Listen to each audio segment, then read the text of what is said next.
So, so now I am drawing. After discussing the all images, now I am drawing the the floor of fourth ventricle. The floor of fourth ventricle is most important. Okay, so the floor of the fourth ventricle is most important floor. Okay, floor of fourth ventricle. Floor of fourth ventricle. All right. So first, I am drawing. First of all, I am drawing the lateral most boundary. Okay, so the lateral most boundary, upper lateral is your one structure is upper lateral. So first this is the midline. All right, so this is the midline.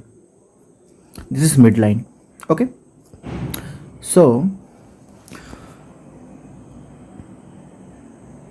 this is the one structure, this is another structures.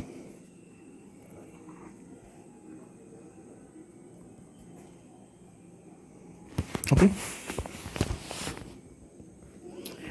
and this, so this is the dorsal view. This is the dorsal view. First of all, I am writing this is the dorsal view, dorsal aspect of upper pons and lower medulla. Okay, all right. So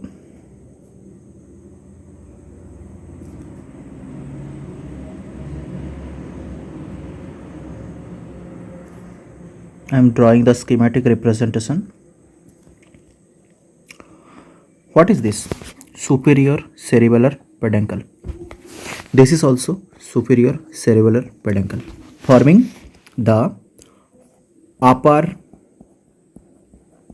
lateral boundary of the floor of fourth ventricle, forming the upper lateral boundary of the floor of fourth ventricle. Okay, and what is this? Inferior cerebellar peduncle. This is also the inferior cerebellar peduncle, forming the lower lateral boundary of fourth ventricle. Okay, the floor of fourth ventricle. So not only the inferior cerebellar peduncle, there is also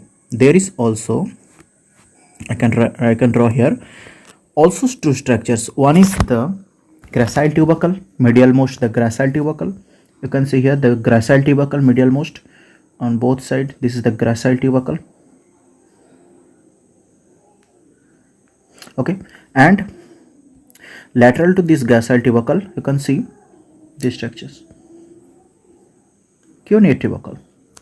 Okay, so this is the gracile tubercle. I am writing G here. This is the cuneate tubercle. I am writing C, and this is the inferior cerebellar peduncle.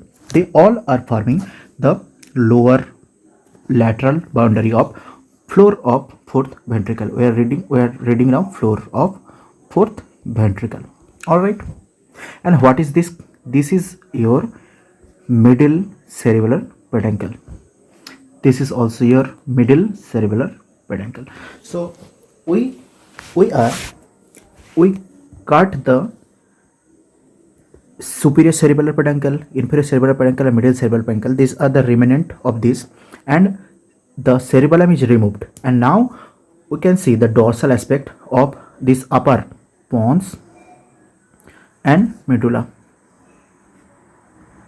Which part of medulla? The superior half or upper half of medulla. And pons, which part of pons? The lower pons, lower part of the pons. All right. All right, so this is the lower part of the pons. Yes, and this is the superior half of the medulla. Yes. All right, so now this medial line is called what? This medial line is called your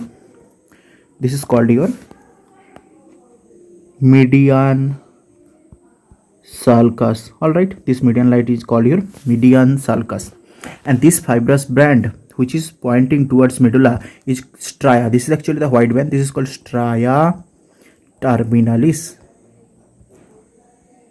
All right, stria terminalis. This stria terminalis is dividing your fourth ventricle into upper pons and lower medulla, or this stria terminalis is a demarcation between the pons and medulla. Which part of pons? The lower part of pons. Which part of medulla? The superior half of the medulla. All right. So that's all about the basic boundary. Now lateral to this median sulcus, the blue colored sulcus is median sulcus. Lateral to this median sulcus, you can see medial eminence. Okay, you can see medial eminence. Within this medial eminence, you can see what? Can you tell me? Yes, the facial colliculus. I am writing FC. Facial colliculus. I am writing FC. Facial colliculus. So this facial colliculus is just present lateral to this median sulcus. So now I am adding some detail about facial colliculus. So let's talk about the facial colliculus. Okay, so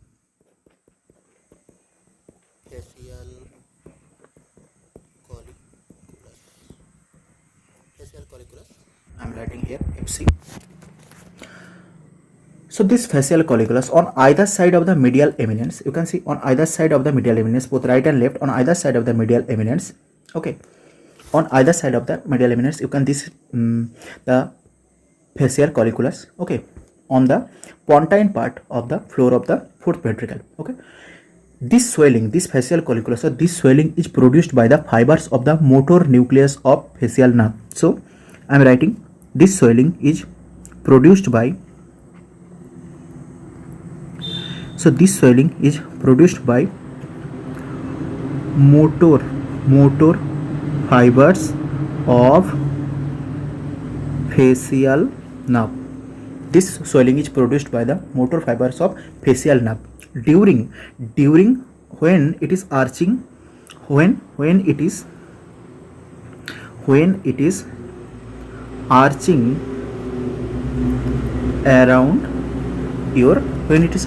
around your abducent nucleus or sixth nerve nucleus. So when it is arching around sixth nerve nucleus. So once again, let's imagine. So let's imagine this is your pons, this is your medulla. All right. So this is pons, this is medulla, and here is the floor of fourth ventricle. Okay. So when you can see here, this is the sixth nerve nucleus. I am highlighting with blue, sixth nerve nucleus. And now we are this is the sagittal section view. This is the view of sagittal section, and here is somewhere is the seventh nerve nucleus. Seventh nerve nucleus arching around the sixth nerve nucleus. And what is this? There is your cerebellum, and this is your fourth ventricle. Okay, and this arching of the facial nerve or fibers of the facial nerve forming motor fibers. Actually, they are motor fibers of the facial nerve forming and elevation. You can see one elevation is produced. One elevation is produced. You can see here. Yes, one elevation is produced on the floor of fourth ventricle. This elevation on the floor of fourth ventricle produced by the motor nerve fibers of the facial nerve is called your facial colliculus. Okay. So now, if it in any injury at facial colliculus, is compromised, first what? The fibers of seventh nerve or facial nerve, motor fibers. Okay. And one question is asked that injury at facial colliculus is damaged risorius muscle or lateral rectus muscle. Which one is most appropriate answer? Can you answer me? Which one is most appropriate answer? So this is the first one, first option A, risorius. Risorius, this is actually the muscle of facial expression, and this risorius is supplied by your seventh nerve, the motor fibers of seventh nerve, that is your facial nerve. Okay, this is actually one AIMS question. And lateral rectus is your eye muscle. All right, so you already aware about this mnemonic, that is LR6 SO4, rest all are 3. Okay, so LR6, that means lateral rectus is supplied by 6th nerve. Okay, and superior oblique is supplied by 4, and rest all ocular muscles are supplied by 3rd nerve. All right, so lateral rectus is supplied by 6th nerve nucleus. All right, so not 6th nerve nucleus, actually 6th nerve. Okay, so facial colliculus, so this is risorius is all about the 7th nerve, lateral rectus is all about the 6th nerve. If facial colliculus is injured, the fibers of the 7th nerve is gone. The fibers of the 7th nerve is gone. Then the supply to risorius or muscles of facial expression is gone. All right. So this is the most appropriate answer. So injury at facial colliculus mostly affected or paralyzed mostly the first, then your lateral rectus, then lateral rectus. So most single option correct, best appropriate is risorius. Okay, if the facial colliculus is damaged deeply, then first your 7th nerve fibers are damaged, and then your 6th nerve nucleus is damaged. Okay, otherwise only the 7th nerve fibers is compromised. So this is about the facial colliculus little bit. So now let's talk about other structures. So other structures, now let's talk about the other structures of the floor of 4th ventricle. Facial colliculus, okay, and medial facial colliculus are present on the medial eminence, and lateral to this medial eminence you can see one sulcus. Okay, this sulcus is called your, you can see here is called your, this is called your sulcus limitans. I am writing sulcus limitans, SL. I am writing sulcus limitans. This is called your sulcus limitans. Okay, this sulcus is sulcus limitans. This sulcus limitans at the medulla, superior half of the medulla. Okay, below the stria medullaris, it submerged with or joined with what? This is joined with your median sulcus. This is joined with your median sulcus. All right. Now this portion lateral to this, you can see here this portion, this I am highlighting with yellow, this portion, okay, and also this portion lateral to this sulcus limitans. This is your sulcus limitans. This is your sulcus limitans. I already told this is your sulcus limitans. Yes, this sulcus limitans. This is also sulcus limitans. Lateral to this sulcus limitans, this area, this triangular area is called what? This is vestibular area. This is vestibular area. I am writing VA, vestibular area. Why?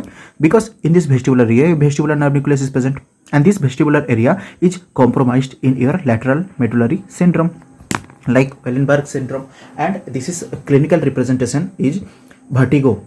Clinical condition is your vertigo. Okay, because of the damage of vestibular nerve nucleus. All right. So this is your lateral medullary syndrome, seen in lateral medullary syndrome. Now you can see this vestibular area is not only in the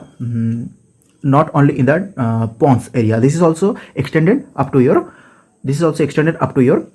which area? Medulla also, vestibular area. This is the lateral most, and you can see one triangle, small triangle here.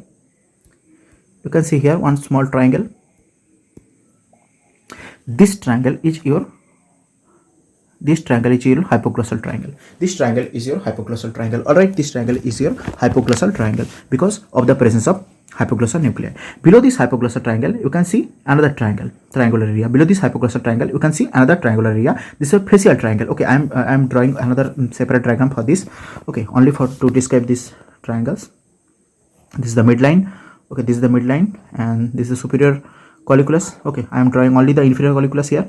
Okay, so not colliculus, superior cerebellar peduncle, inferior cerebellar peduncle. All right, inferior cerebellar peduncle, and here is middle cerebellar peduncle, Now you can see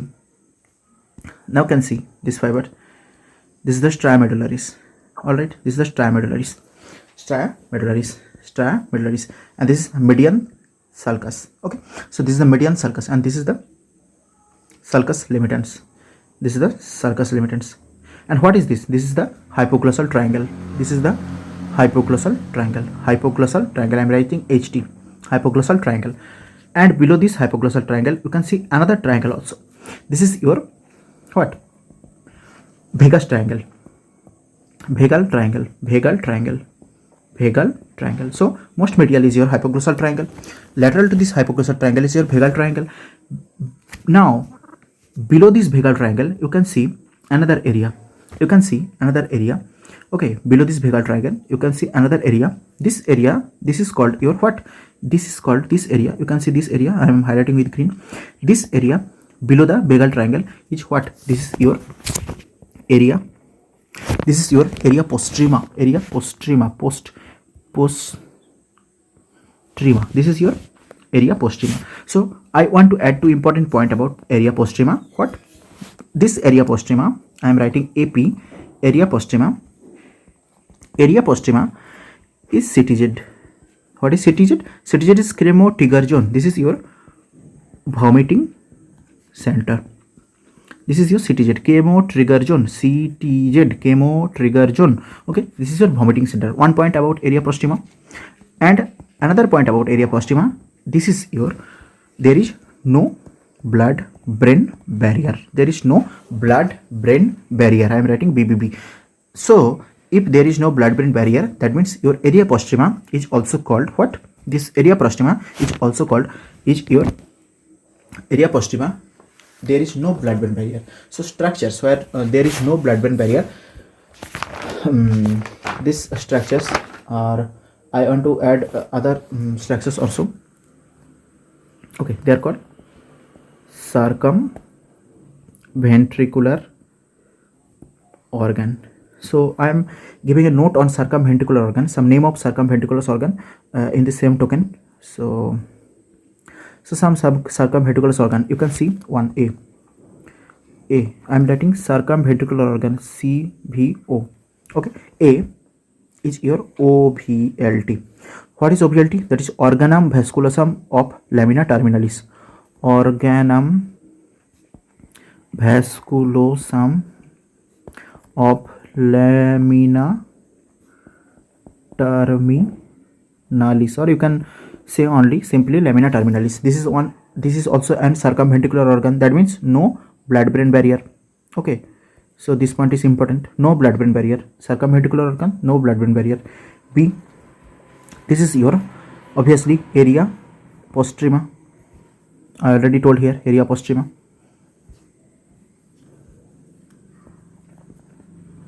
Area postrema. C.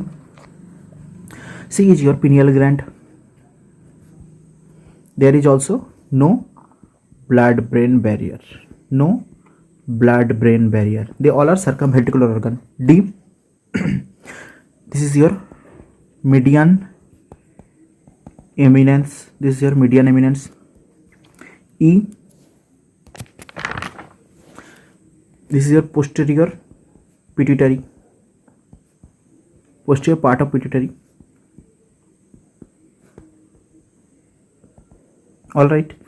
F. Subcommissural organ. Subcommissural organ. G. This is last, the subfornix organ. They all are circumventricular organ. So if you can remember, it is beneficial for you. So no blood brain barrier to these all structures. This is one is your OVLT, area postrema, pineal gland, medial eminence, posterior part of the pituitary, subcommissural organ, and subfornic organ. So they all are circumventricular organ. Okay, so below this area postrema, so area postrema, it is chemotrigger zone, vomiting center, and circumventricular organ also. So now you can see below this area postrema, you can see the another structure is obex. Another structure is obex. The tinea is forming obex below the area postrema. All right. So now, so summarize this thing. Most medial in the medulla portion. This is your medulla. This is your upper or superior half of medulla oblongata, and this is your pons. So summarize. Most medial. So the medial most is your what? The medial most your hypoglossal triangle. Okay, 12. Lateral most is your vagal triangle, 10. And lateral to this vagal triangle is your what? The 8. So now you can draw the lower part only, the medial eminence. So this is the sulcus limigens. So first 12, most medial, then 10, then 8. 8 is also continued from here. Okay, so medial medullary syndrome, your hypoglossal triangle or 12th nerve nucleus is damaged, causing the paralysis of what? Causing the paralysis of your tongue muscle, and then lateral to this is your vagal triangle, similarly this side also, and lateral to this vagal triangle is your what? The area, which area? The 8th nerve nucleus. This is your lateral most vestibular area. All right, so this is from medial to lateral arrangement. I think you can understand this. I know I am repeating, but still I am repeating. Okay, so now I think that's all about these things, but there is also another important area here. You can see this area. What is this area? This is your cuneate nucleus, or this is your actually locus ceruleus nucleus. So cerulean nucleus or locus ceruleus. I am writing locus ceruleus, cerulean nucleus or locus ceruleus. Okay, so in this same locus ceruleus, this structure is locus ceruleus. So in locus ceruleus, I am writing some points on locus ceruleus. Okay, so locus ceruleus, I am writing 2 points about locus ceruleus, 1 and 2. Locus ceruleus, the neurons which forming the locus ceruleus, they are highly melanin content. That's why they are bluish gray in color. And the neurons present below the locus ceruleus or forming the locus ceruleus, they are adrenergic, highly adrenergic also. So that's all about the locus ceruleus. Okay, now nothing is left here now. So which nerve nucleus are present in fourth ventricle? 4, 6, yes, 8, 10, 12. These four nucleuses are present. So these four nucleuses are present. You can, if I draw the schema, you can see, yes. So in pons and in medulla oblongata, upper half, you can see the 6th nerve nucleus here. Yes, facial colliculus, forming facial colliculus. 12th nerve nucleus in the hypoglossal triangle, and 10th nerve nucleus in the vagal triangle, and 8th nerve nucleus in vestibular area. This all nucleus and eminence, they are present related to your floor of fourth ventricle. These all are MCQ. This is MCQ.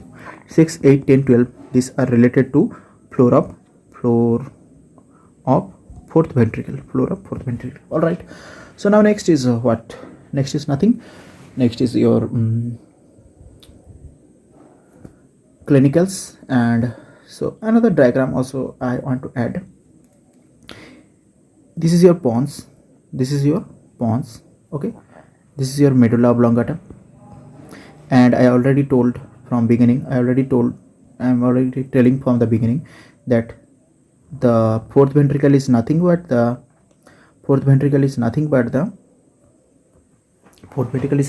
cavity within what? Cavity within the pons and medulla. All right. And what is this? This is your cerebellum. You can see the sagittal section now. This is your dorsal view, and this is your dorsal and ventral. What is the dorsal and what is the ventral? So this is your posterior most. This is anterior, this is posterior. All right. So in the roof of the fourth ventricle, this is fourth ventricle, CSF filled cavity. Okay, so in the roof of the superior part of the roof of the fourth, this is one roof, this is the roof of the fourth ventricle. Okay, and this is the floor. Okay, in the roof of the fourth ventricle, the superior part of the roof is formed by superior medullary velum, which is nervous tissue, formed by white matter. I already discussed this all things in previous during the discussion through images. Okay, and the inferior part of the roof is formed by inferior medullary velum. This inferior medullary velum is not continuous. There is a foramen. You can see one foramen here. This foramen is called your foramen of Magendie.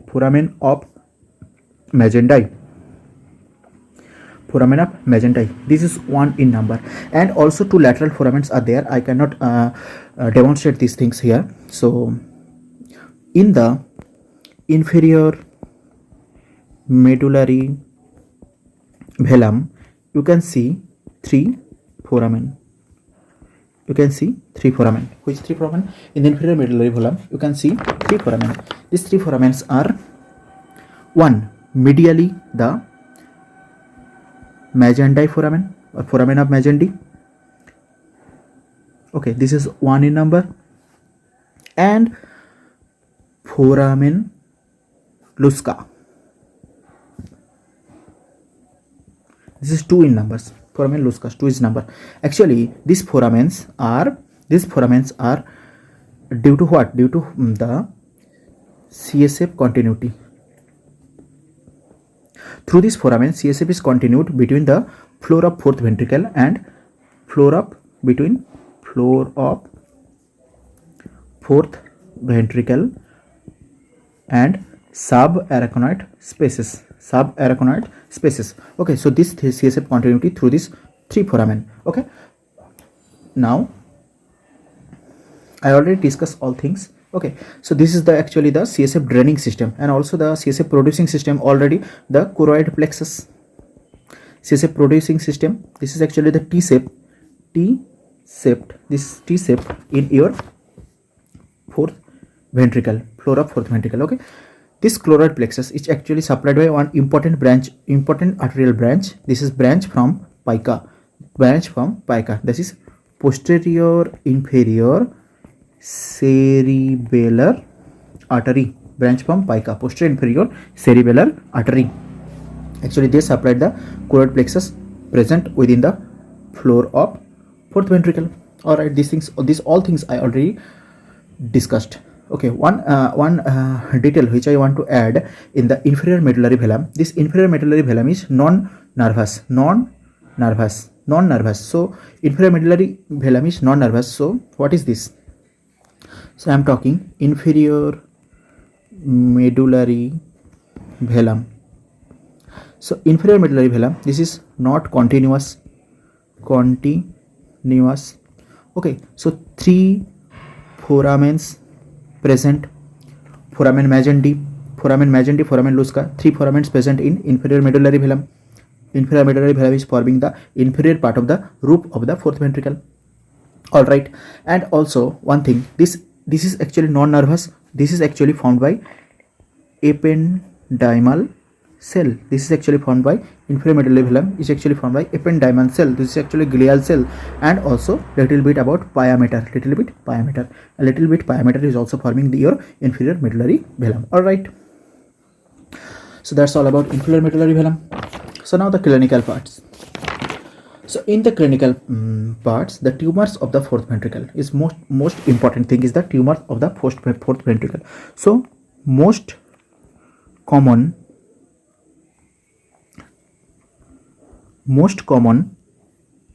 thing or most common clinical tumor is your medulloblastoma. Medulloblastoma is most common, and also this is most common, and also most common in child. Okay, so why this is formed? Why now? in the medulloblastoma, you can see actually what you can see here, the cerebellum or your small brain is connected with each other by vermis. You know that the cerebellum or small brain is connected with each other by vermis. Okay, so now the poorly differentiated neurons, poorly differentiated neuroectoderm, poorly differentiated neuroectoderm, poorly differentiated neuroectodermal cell, neuroectoderm or neuroectodermal cell of cerebellar vermis actually causing your medulloblastoma, all right. So poorly differentiated neuroectodermal cell of cerebellar vermis causing your medulloblastoma, which is most common clinical scenario in fourth ventricle. Okay, so due to this medulloblastoma, what happens now? Due to this medulloblastoma, this tumor or this swelling is compress your vital centers, mainly present on your medulla oblongata. Okay, this swelling or medulla oblongata is compressed, and due to this various clinical scenarios seen like cardiac irregulation.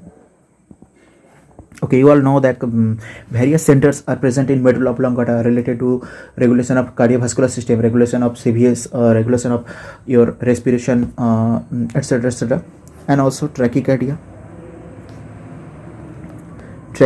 and also you can see, yes, irregular respiration,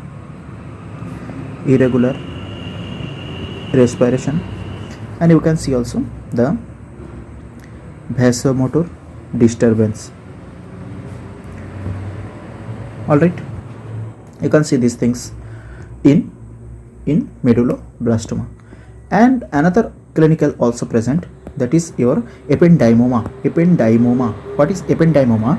This is another clinical case scenario in related to fourth ventricle, is your ependymoma.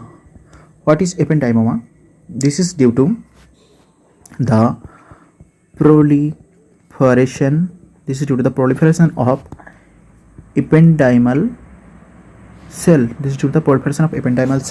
Okay, causing what? Causing obstruction of CSF flow. And due to this what happens? The internal hydrocephalus